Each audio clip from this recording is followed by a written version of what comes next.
السلام عليكم ورحمة الله وبركاته. بسم الله الرحمن الرحيم. الحمد لله رب العالمين. الصلاة والسلام على أشرف المرسلين وعلى آله وأصحابه أجمعين ومن تبعهم بإحسان إلى يوم الدين. പ്രിയപ്പെട്ട സഹോദരി സഹോദരന്മാരെ, അള്ളാഹുവിൻ്റെ റസൂലിൻ്റെ അടുക്കൽ ഒരാൾ വന്നിട്ട് ഒരിക്കൽ ചോദിച്ചു, മാഹുവ അഹബ്ബുൽ അഅ്മാലി ഇലല്ലാഹ്, അള്ളാഹുവിന് ഏറ്റവും ഇഷ്ടപ്പെട്ട പ്രവർത്തനങ്ങൾ ഏതൊക്കെയാണ്? നബി സല്ലല്ലാഹു അലൈഹി വസല്ലം അദ്ദേഹത്തിന് മറുപടി കൊടുത്തു, അൽ ഈമാനു ബില്ലാഹ്, ആദ്യമായി അള്ളാഹുവിൽ വിശ്വസിക്കുക എന്നുള്ളതാണ് ഏറ്റവും അള്ളാഹുവിന് ഇഷ്ടപ്പെട്ട പ്രവർത്തനം എന്ന് പറയുന്നത്. അദ്ദേഹം വീണ്ടും ചോദിച്ചു, സുമ്മ മാദ, പിന്നീട് രണ്ടാമത് എന്താണ്? നബി സല്ലല്ലാഹു അലൈഹി വസല്ലം അതിന് മറുപടി പറഞ്ഞു, സിലത്തുർ റഹിം, കുടുംബബന്ധം ചേർക്കലാണ്. വീണ്ടും അയാൾ ചോദിച്ചു, പിന്നീട് എന്താണ്? നബി സല്ലല്ലാഹു അലൈഹി വസല്ലം പറഞ്ഞു, അൽ അംറു ബിൽ മഅറൂഫ് വന്നഹ്യു അനിൽ മുൻകർ, നന്മ കൽപ്പിക്കലും തിന്മ വിരോധിക്കലുമാണ്. കുടുംബബന്ധത്തെ അള്ളാഹു സുബ്ഹാനഹു വ തആല ഇവിടെ ഈമാനിനോട് ചേർത്ത് വെക്കുകയാണ്. അള്ളാഹുവിലുള്ള വിശ്വാസം കഴിഞ്ഞാൽ വളരെ സുപ്രധാനമായ സ്ഥാനം നൽകി കുടുംബബന്ധത്തെ അള്ളാഹു സുബ്ഹാനഹു വ തആല ആദരിച്ചിരിക്കുന്നു.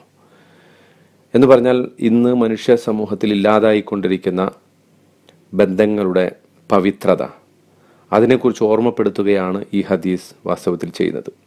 അള്ളാഹു സുബ്ഹാനഹു വ തആല പരിശുദ്ധ ഖുർആനിലൂടെ പറയുന്നുണ്ട്, വ ഉലുൽ അർഹാമി ബഅ്ലുഹും ഔലാ ബി ബഅ്ലിൻ ഫി കിതാബില്ലാഹ്, കുടുംബബന്ധമുള്ളവർ അവരാണ് പരസ്പരം ഏറ്റവും അടുത്ത് അവകാശങ്ങളുള്ള ആളുകൾ ഫി കിതാബില്ലാഹ്, അള്ളാഹുവിൻ്റെ ഗ്രന്ഥത്തിൽ. നമുക്ക് കാണാൻ സാധിക്കും, സഹോദരനും സഹോദരിയും, മാതൃ സഹോദരനും അതുപോലെ തന്നെ പിതൃ സഹോദരന്മാരും അവരുടെ മക്കളും ഒക്കെ കൂടി ചേർന്ന വലിയ ഒരു കുടുംബ ബന്ധം, അത് ശക്തമായി നിലനിന്നിരുന്ന ഒരു സമൂഹമായിരുന്നു നമ്മുടേത്.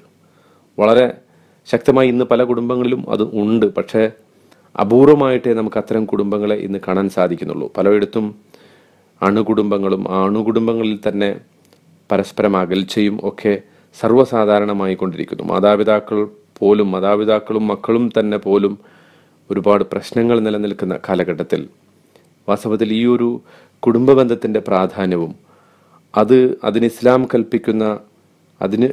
കൽപ്പിക്കുന്ന പ്രതിഫലവും ഒക്കെ വാസ്തവത്തിൽ നമ്മൾ മനസ്സിലാക്കിയിരിക്കേണ്ട സംഗതിയാണ്. സൂറത്തുൻ നിസാഇന്റെ തുടക്കത്തിൽ തന്നെ അള്ളാഹു പറയുന്നുണ്ട്, വത്തഖുല്ലാഹല്ലദീ തസാഅലൂന ബിഹി വൽ അർഹാം ഇന്നല്ലാഹ കാന അലൈക്കും റഖീബ. നിങ്ങൾ ഏതൊരു അള്ളാഹുവിനെ മുൻനിർത്തിയാണോ നിങ്ങൾ പരസ്പരം ചോദിക്കുന്നത്, ആ അള്ളാഹുവിനെ നിങ്ങൾ സൂക്ഷിക്കുക, അവൻ ഉണ്ട് എന്നുള്ള ബോധം നിങ്ങളുടെ ജീവിതത്തിൽ വേണം. വൽ അർഹാം, കുടുംബബന്ധത്തെയും നിങ്ങൾ സൂക്ഷിക്കുക. ഇന്നല്ലാഹ കാന അലൈക്കും റഖീബ, തീർച്ചയായും അള്ളാഹു നിങ്ങളെ നിരീക്ഷിച്ചു കൊണ്ടിരിക്കുന്നു. അപ്പോൾ അള്ളാഹുവിനെ സൂക്ഷിക്കുന്നത് എന്തിനാണെന്ന് ചോദിച്ചാൽ, അല്ലെങ്കിൽ അള്ളാഹുവിനെ സൂക്ഷിക്കുന്നതിനെ പറഞ്ഞതിൻ്റെ തൊട്ടുടനെ തന്നെ കുടുംബബന്ധങ്ങളെ സൂക്ഷിക്കുന്നതിനെ കുറിച്ച് പറയുകയും അത് അള്ളാഹു നിരീക്ഷിച്ചുകൊണ്ടിരിക്കുന്നു എന്ന് അള്ളാഹു സുബ്ഹാനഹു വ തആല നമ്മളെ ഉണർത്തുകയും ചെയ്യുന്നു. മനുഷ്യൻ്റെ സൃഷ്ടിപ്പിനെ കുറിച്ച് പറഞ്ഞ് അവൻ ആണിനെയും പെണ്ണിനെയും സൃഷ്ടിച്ചു, അവരിൽ നിന്ന് സന്താനങ്ങളെ സൃഷ്ടിച്ചു, എന്നിട്ടാണ് അള്ളാഹു ഈ വർത്തമാനം പറയുന്നത്. കുടുംബബന്ധത്തിൻ്റെ പ്രാധാന്യം ഇസ്ലാമിൽ അത്രത്തോളം ഉണ്ട് എന്ന് നമുക്ക് വരച്ചു കാണിക്കുകയാണ് ഇവിടെ അള്ളാഹു. പ്രവാചകൻ സല്ലല്ലാഹു അലൈഹി വസല്ലമയുടെ ഹദീസിൽ കുടുംബബന്ധത്തിന്റെ പ്രാധാന്യത്തെക്കുറിച്ച് പറഞ്ഞ വളരെ സുപ്രധാനമായ ഒരു ഹദീസാണ്. അതായത് അള്ളാഹു സുബ്ഹാനഹു വ തആല മനുഷ്യരെയും മറ്റ് ജീവജാലങ്ങളെയും ഒക്കെ സൃഷ്ടിച്ചതിന് ശേഷം കുടുംബബന്ധത്തെ സൃഷ്ടിച്ചു. കുടുംബബന്ധം ആ സന്ദർഭത്തിൽ എഴുന്നേറ്റ് നിന്ന്, അതായത് അള്ളാഹുവിൻ്റെ സന്നിധിയിലാണ്, അപ്പോൾ അള്ളാഹു ആണ് കാര്യങ്ങളെ നിയന്ത്രിക്കുന്നത്. ആ സന്ദർഭത്തിൽ കുടുംബബന്ധം എഴുന്നേറ്റ് നിന്ന് അള്ളാഹുവിനോട് പരാതി പറഞ്ഞത്രേ, അള്ളാഹുവെ, ഈ ജനങ്ങൾ എന്നെ മുറിക്കാൻ സാധ്യതയുണ്ട്, കുടുംബബന്ധം മുറിക്കാൻ സാധ്യതയുണ്ട്. അപ്പോൾ അള്ളാഹു കുടുംബബന്ധത്തോട് ചോദിച്ചു, അമാ തർലൈൻ, നിനക്ക് ഇഷ്ടമല്ലേ, അൻ അസില മൻ വസലക്കി, നിന്നെ ആര് ചേർത്തുവോ അവനോട് ഞാൻ ബന്ധം ചേർക്കും, വ അഖ്തഅ മൻ ഖതഅക്കി, നിന്നെ ആര് മുറിച്ചുവോ അവനുമായി ഞാൻ ബന്ധം മുറിക്കും.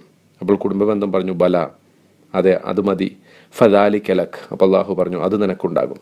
എന്ന് പറഞ്ഞാൽ അള്ളാഹുവിനോട് കുടുംബബന്ധം ഇങ്ങനെ ഒരു സംഗതി ഉണ്ടാകാൻ സാധ്യതയുണ്ടെന്ന് പരാതി പറഞ്ഞപ്പോൾ അള്ളാഹു സുബ്ഹാനഹു വ തആല അവിടെ വെച്ച് വാഗ്ദത്തം ചെയ്തതാണ്, ആർ കുടുംബബന്ധം ചേർക്കുന്നുവോ അവനോട് അള്ളാഹു ബന്ധം ചേർക്കും, ആർ കുടുംബബന്ധം മുറിച്ചുവോ അവരുമായിട്ടുള്ള ബന്ധം അള്ളാഹു മുറിക്കുകയും ചെയ്യും.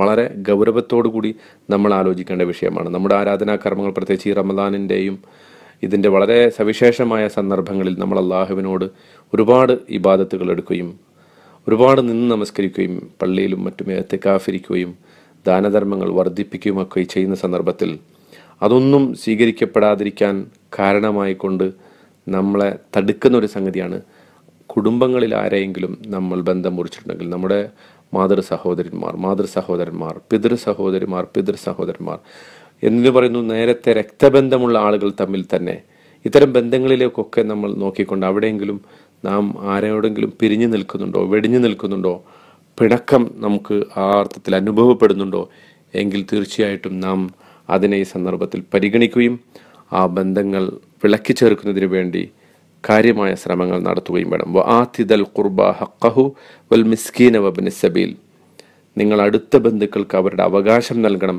എന്ന് അല്ലാഹു പറയുന്നു. എന്ന് പറഞ്ഞാൽ അടുത്ത ബന്ധുക്കൾക്ക് എന്തെങ്കിലും ദാനധർമ്മമായി നൽകണം എന്നല്ല അല്ലാഹു ഇവിടെ പറയുന്നത്, മറിച്ച് അവരുടെ അവകാശം അവർക്ക് നൽകണമെന്നാണ്. ഇതിൻ്റെ അടിസ്ഥാനത്തിൽ പ്രവാചകൻ സല്ലല്ലാഹു അലൈഹി വസല്ലം പറഞ്ഞിട്ടുണ്ട്, ആരെങ്കിലും സദക്ക കൊടുക്കുമ്പോൾ, സക്കാത്ത് കൊടുക്കുമ്പോഴൊക്കെ കുടുംബത്തിലെ പാവപ്പെട്ടവരെ പരിഗണിക്കണം. അങ്ങനെ ചെയ്യുമ്പോൾ അവർക്ക് 2 പ്രതിഫലമുണ്ട്. കുടുംബത്തിലെ ദരിദ്രർക്ക് ദാനധർമ്മം നടത്തിയാൽ 2 പ്രതിഫലം. ഒന്ന് ദാനധർമ്മത്തിൻ്റെതായിട്ടുള്ള അതിൻ്റെ യഥാർത്ഥ പ്രതിഫലം, രണ്ടാമത് കുടുംബബന്ധം ചേർത്ത പ്രതിഫലം.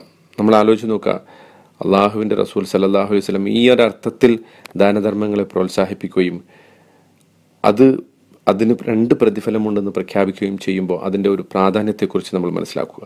പലപ്പോഴും നമുക്ക് കാണാൻ സാധിക്കും, മുസ്ലിങ്ങൾ 2 മുസ്ലിം സഹോദരന്മാർ തമ്മിൽ തന്നെ പിരിഞ്ഞു നിൽക്കാനുള്ള പരമാവധി അവധി എന്ന് പറയുന്നത് 3 ദിവസം മാത്രമാണ്. അപ്പോൾ 2 മുസ്ലിം ഇസ്ലാമിക സത്യവിശ്വാസികൾ തമ്മിൽ തന്നെ പിരിഞ്ഞു നിൽക്കാൻ 3 ദിവസം അനുവാദമുള്ളൂ എങ്കിൽ സഹോദരന്മാരും സഹോദരിമാരും മാതൃ സഹോദരിമാരും ഒക്കെ ആയിട്ടുള്ള ആളുകൾ, പിതൃ സഹോദരന്മാരും ഒക്കെ ആയിട്ടുള്ള ആളുകൾ, അവരുമായി നമ്മൾ പിണങ്ങി നിൽക്കുന്നതിൻ്റെ അവസ്ഥ എന്തായിരിക്കും എന്ന് നമ്മൾ ആലോചിച്ച് നോക്കുക. പരിശുദ്ധ ഖുർആനിൽ അള്ളാഹു പറയുന്നുണ്ട്, ഫഹൽ അസൈതും ഇൻ തവല്ലൈതും അൻ തുഫ്സിദു ഫിൽ അർള് വതുഖത്തഉ അർഹാമഹും. അവർ അള്ളാഹുവിനെ ധിക്കരിച്ചു, അവരെ സംബന്ധിച്ചിടത്തോളം ഭൂമിയിൽ കുഴപ്പമുണ്ടാക്കുകയും അവർ കുടുംബബന്ധം മുറിക്കുകയും ചെയ്യുന്നു. ഉലായിക്കല്ലദീന ലഅനഹുമുല്ലാ, അത്തരം ആളുകളെ, അത്തരം കുടുംബബന്ധം മുറിച്ച ആളുകളെ ഉലായിക്കല്ലദീന ലഅനഹുമുല്ലാ, അള്ളാഹു അവരെ ശപിച്ചിരിക്കുന്നു. വ അസമ്മഹും, അവരെ ബധിരരാക്കിയിരിക്കുന്നു. വ അമ അബ്സാറഹും, അവരുടെ കണ്ണുകൾക്ക് അന്ധത ബാധിച്ചിരിക്കുന്നു. അള്ളാഹു അങ്ങനെ കണ്ണുകൾക്ക് അന്ധത ബാധിച്ചവരാക്കി അവരെ മാറ്റിയിരിക്കുന്നു. അപ്പോൾ കുടുംബബന്ധം മുറിക്കുന്നതിൻ്റെ അതിഗൗരവമായ ശിക്ഷയെക്കുറിച്ചാണ് പറയുന്നത്. അള്ളാഹുവിൻ്റെ ശാപം അത്തരം ആളുകളിൽ ഉണ്ടാകും എന്ന് നമ്മൾ മനസ്സിലാക്കുക. നബി സല്ലല്ലാഹു അലൈഹി വസല്ലം പറഞ്ഞിട്ടുണ്ട്, ആരെങ്കിലും ആയുസ്സിൽ വർധനവ് ആഗ്രഹിക്കുന്നുവെങ്കിൽ, അതുപോലെ തന്നെ തൻ്റെ ഭക്ഷണത്തിൽ അള്ളാഹു നൽകുന്ന റിസ്ഖിൽ അതിൽ അനുഗ്രഹം ആഗ്രഹിക്കുന്നുവെങ്കിൽ അവർ കുടുംബബന്ധം ചേർക്കട്ടെ. അപ്പോൾ നമ്മുടെ ഏറ്റവും അടുത്ത കുടുംബ ബന്ധങ്ങളെ, ഉദാഹരണത്തിന് നമ്മുടെ മാതൃ സഹോദരി എന്ന് പറയുന്നത് നമ്മുടെ മാതാവിന് തുല്യമാണ്. പിതൃ സഹോദരൻ എന്ന് പറയുന്നത് നമ്മുടെ പിതാവിന് തുല്യനാണ്. അപ്പോൾ അവരുടെ മക്കൾ നമ്മുടെ സഹോദരങ്ങളും സഹോദരികളും ഒക്കെ ആയി ആ അർത്ഥത്തിൽ വളരെ കാര്യമാത്ര പ്രസക്തമായിട്ടുള്ള കുടുംബബന്ധം ചേർക്കുന്നതിന് നമ്മൾ പ്രാധാന്യം നൽകേണ്ടതുണ്ട്. തീർച്ചയായും അള്ളാഹുവിൻ്റെ അടുക്കൽ നമ്മുടെ ആയുസ്സുള്ള വർധനവ് കൊണ്ട് ഉദ്ദേശിക്കുന്നത് നമ്മുടെ ആയുസ് കൃത്യമായും നിർണയിക്കപ്പെട്ടതാണ്. പക്ഷേ അതിൽ വർധനവ് ലഭിക്കുക എന്ന് പറഞ്ഞാൽ ആ ആയുസ്സനുസരിച്ച് നമ്മൾ ആയുസ്സിൻ്റെ കാലയളവിൽ നമ്മൾ പ്രവർത്തിക്കുന്ന പ്രവർത്തനങ്ങൾ അള്ളാഹു സ്വീകരിക്കുകയും അത് നമുക്ക് ഗുണകരമായി ഭവിക്കുകയും ചെയ്യുന്നതാണ് ആയുസ്സിലുള്ള വർധനവ്. റിസ്ക്കിലുള്ള അനുഗ്രഹം എന്ന് പറഞ്ഞാൽ പലപ്പോഴും ചില ആളുകൾക്ക് ഒരുപാട് പണം ലഭിക്കും, പക്ഷേ അതിലൊരു ബർക്കത്തില്ല എന്ന് നമ്മൾ പറയാറുണ്ട്.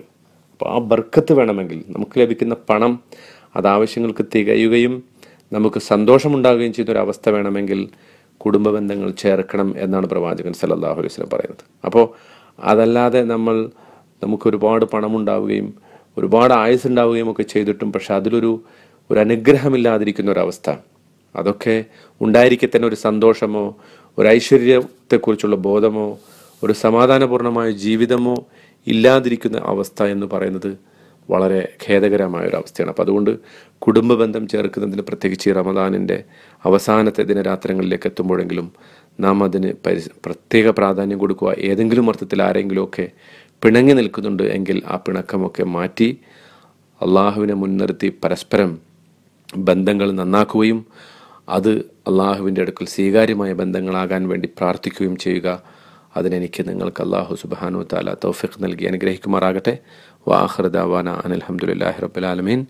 അസ്സലാമു അലൈക്കും വറഹ്മത്തുള്ളാഹി വബറകാതുഹു.